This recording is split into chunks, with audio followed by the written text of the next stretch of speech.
And joining us in the broadcast this minute is our correspondent Danielle Robertson from the Ontario International Airport in California. Thanks very much for speaking with us, Danielle. The U.S. government's chartered flight evacuating American consulate staffers and private American citizens from the coronavirus epicenter of Wuhan has also been rerouted earlier from its original California destination. If you can bring us up to speed with the latest on that front.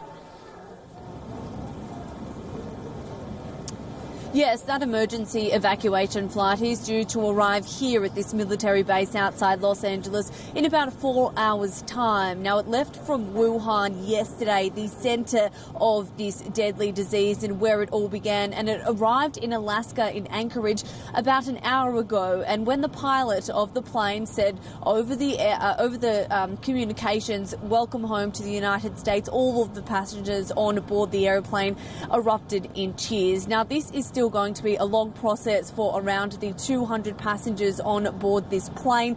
Most of them are US citizens. There are people on the plane from the US consulate as well as their families, and the rest are US citizens. Now, once they arrive here at this military base, there is going to be an extensive screening process.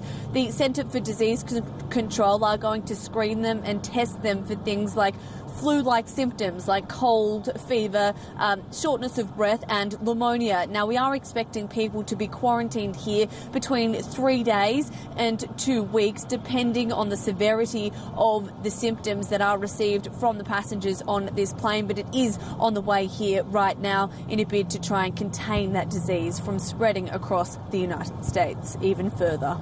Right, and Danielle, before we let you go, a quick update also on the number of confirmed cases in the United States and those under observation. In the United States, there has been a confirmed number of about 5 cases here. Now, the first case was a male in his 50s, and this is why the screening process is not foolproof, because the first case that arrived in the United States, the man didn't have any symptoms. He arrived from Wuhan to Seattle in Washington State, which is in the northeast corner of the country. He didn't have any symptoms when he arrived, and it was only a few days later that he presented himself to authorities, that he alerted authorities himself when he started to get those flu-like symptoms.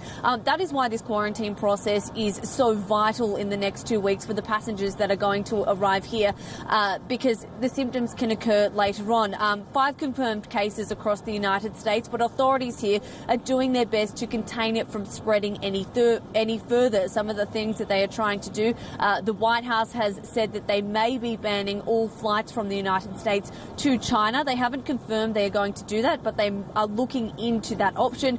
The United Airlines, which is an American airline company, the 3rd biggest in the world, has also said that they're going to cut back on the flights from the United States to China, but there are still a few that you can still book online. Right now, you can still book from various places across the United States. You can still book a flight to China.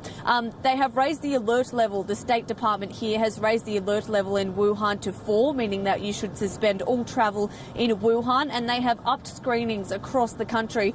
There are screenings at 20 airports now in the United States. That is up from the original 5. So as the cases here as the cases of the coronavirus in the United States and across the world continue to increase, scientists are racing to try and find a vaccine as the world watches on as they try to contain it from all borders.